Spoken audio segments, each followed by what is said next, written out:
नमस्ते दोस्तों। आज हम पाठ संख्या 15 नीलकंठ पाठ के अभ्यास के प्रश्न उत्तर करेंगे। तो आइए वीडियो को शुरू करते हैं।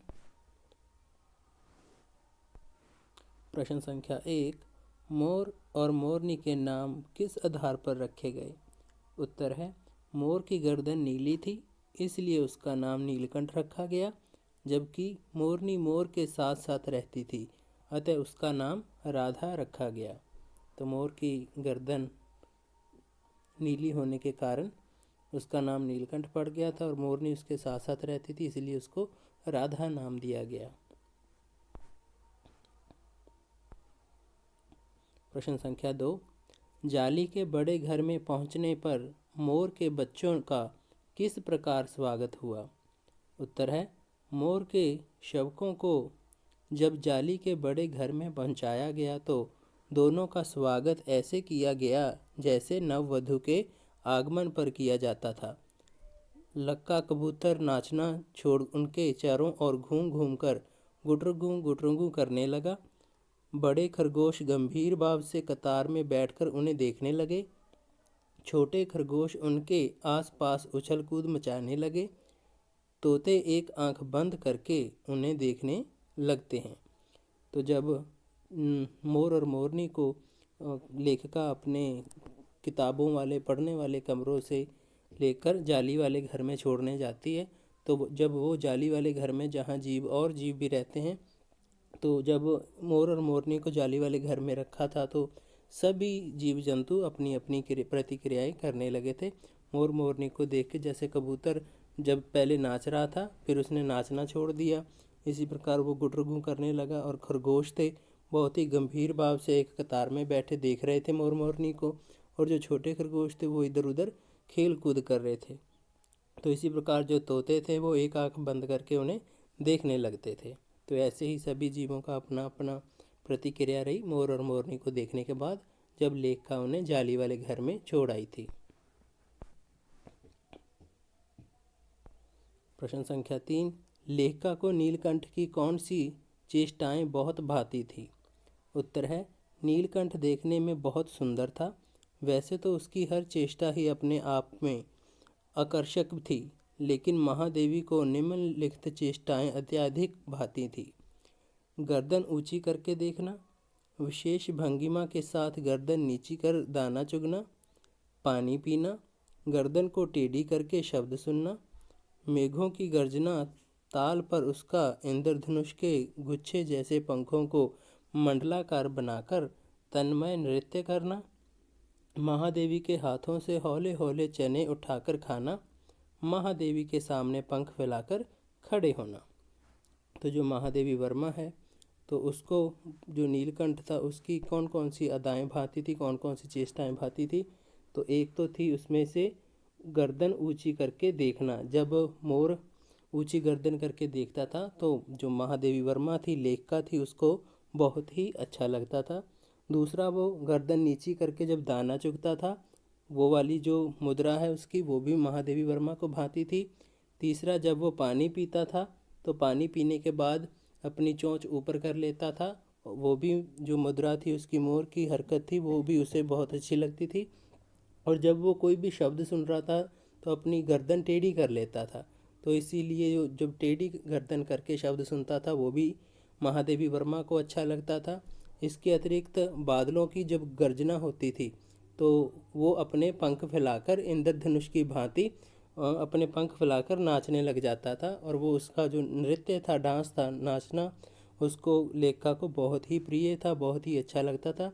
इसके अतिरिक्त वो महादेवी वर्मा के हाथों से धीरे धीरे चने उठाकर खाता रहता था।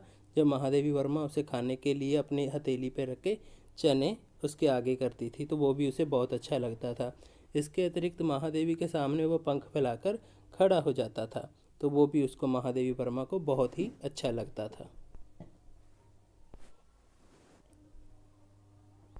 प्रश्न संख्या 4, इस अंदोत्सव की रागनी में बेमेल स्वर कैसे बज उठा?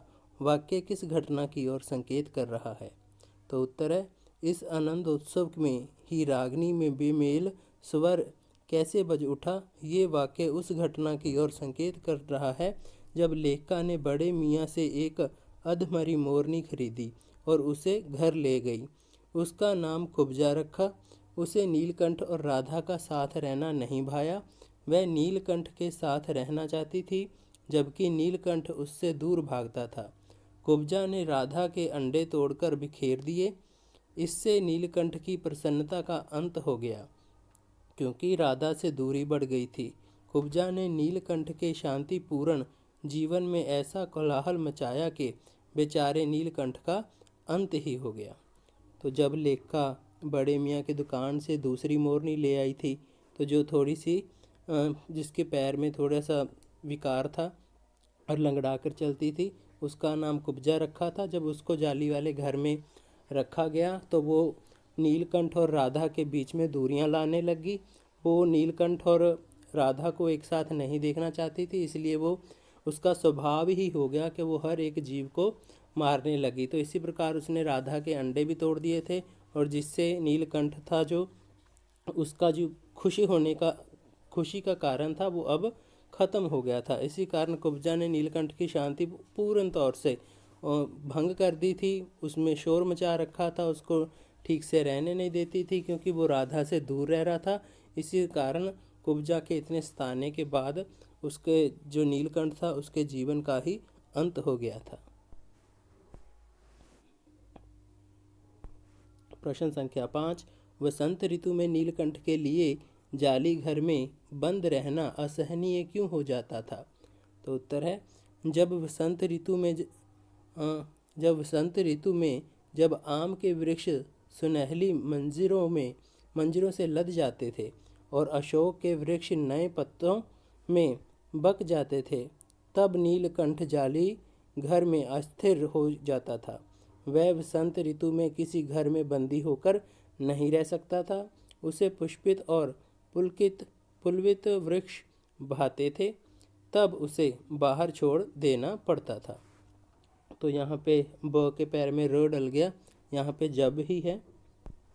जब, तो जब वसंत ऋतु आती थी और आम के वृक्षों पर बूर आ जाता था, और बाद में जब आम के फल लग जाते थे, तो ऐसी अवस्था जब वसंत ऋतु आ जाती थी तो वो जाली वाले घर में टिक के नहीं रह सकता था नीलकंठ, तो उसे बाहर का मौसम देखना होता था। तो वो इसीलिए जालीदार घर में अस्थिर हो जाता था, और वसंत ऋतु के में किसी घर में बंदी होकर नहीं रह सकता था। इसीलिए वो जहाँ पे फूल खिले हों, जहाँ पे प्रसन्नता हो, भरे भरे वृक्ष हों, वहीं वो घूमना फिरना चाहता था। तभी उसने बाहर छोड़ देना पड़ता था, तो उसे जाली वाले घर से बाहर निकाल दिया जाता था और जाके वो आम के वृक्षों के इर्द गिर्द घूमता रहता था।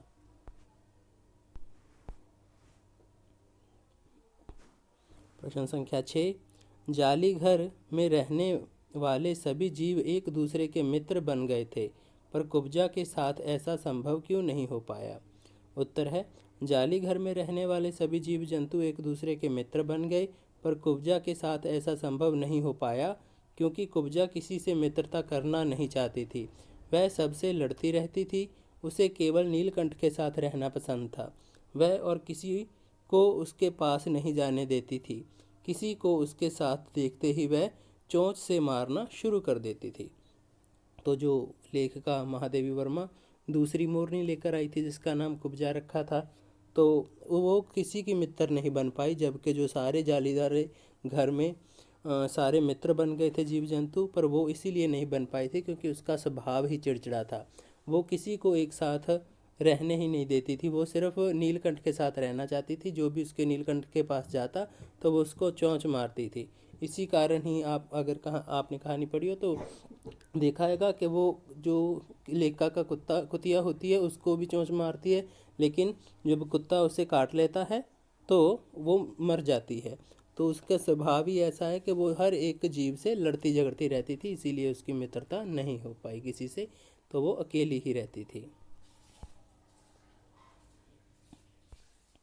तो प्रश्न संख्या 7, नीलकंठ ने खरगोश के बच्चे को सांप से किस तरह बचाया?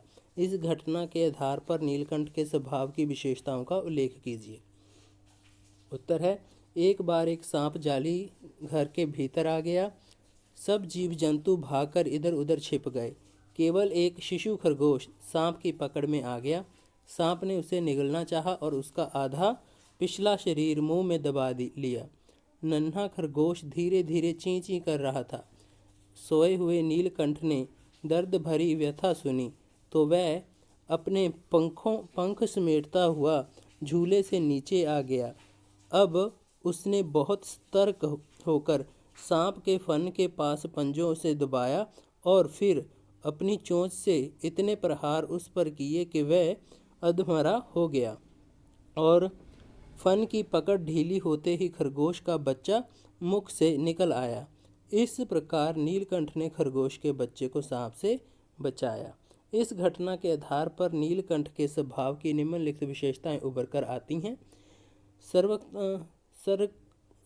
सरकता जालीदार जो घर था उसका के ऊंचे झूले पर सोते हुए भी उसने खरगोश की कराहट सुनकर ये शक हो गया कि कोई प्राणी कष्ट में है और वह झट से झूले से नीचे उतरा। वीरता, नीलकंठ वीर प्राणी है। अकेले ही उसने सांप से खरगोश के बच्चे को बचाया और सांप के 2 खंड करके अपनी वीरता का परिचय दिया। कुशल संरक्षक, खरगोश को मृत्यु के मुंह से बचाकर उसने सिद्ध कर दिया कि वह कुशल संरक्षक है। उसके संरक्षण में किसी प्राणी को कोई भय न था। तो आपने कहानी में देखा है कि जब जालीदार घर में एक सांप घुस आता है तो सभी जीव जंतु भागने लग जाते हैं, लेकिन एक खरगोश का बच्चा होता है, छोटा सा बच्चा, तो उसे वो सांप पकड़ लेता है पीछे से और अपने मुंह में निगलना शुरू कर देता है। लेकिन जो खरगोश के बच्चे की आवाज़ होती है तो वो मोर सुन लेता है और झूले से नीचे आ जाता है और जो सांप का मुंह होता है, फन होता है, उसको अपने पैरों से पकड़ लेता है और उसके शरीर पर चोंच मारना नीलकंठ शुरू करता है और उसको इतना जख्मी कर देता है कि वो अधमरा हो जाता है। और इसी प्रकार जब उसका फन ढीला पड़ता है तो खरगोश का बच्चा बाहर निकल जाता है और भाग जाता है। तो इसी घटना से पता चलता है कि जो नीलकंठ है वो एक सतर्कता, उसके जो विशेषता है कि सतर्कता है कि वो सचेत रहता है, चौकन्ना रहता है। जब जैसे कि उसने झूले से एकदम छलांग लगाई और जो सांप था उसको बहुत ही सोच विचार करके ऐसी जगह से पकड़ा ताकि खरगोश के जो बच्चे को उसके मुंह में है उसे कोई नुकसान ना हो। तो उसने बहुत ही सचेत सतर्कता के साथ झूले से उतरा, सांप को पकड़ा और खरगोश के बच्चे को बचाया। इसी के साथ वो उसका एक गुण आता है वीरता, कि वो बहुत ही वीर प्राणी है। तो वीर प्राणी में है कि उसने अकेले ही उस सांप का मुकाबला किया, सांप के फन को कुचला और उसे खरगोश के बच्चे को बचाया। तो इससे पता चलता है कि जो मोर है वो एक वीर प्राणी है, बहादुर प्राणी है। कुशल संरक्षक, वो एक अच्छा बॉडीगार्ड भी है, अंगरक्षक भी है। तो जब भी किसी भी जाली वाले घर में किसी भी जीव को कोई कष्ट होता है तो वो उसकी रक्षा करता है, क्योंकि वो सबका नेतृत्व करने लग गया था, सबकी अगुवाई करने लग गया था। तो इसीलिए वो सभी उससे प्यार भी करते थे। इसी प्रकार उसने खरगोश के बच्चे को बचाकर ये सिद्ध कर दिया था कि वो एक कुशल संरक्षण भी है। उसके संरक्षण में किसी भी प्राणी को कोई भी दिक्कत या कोई भी भय नहीं है।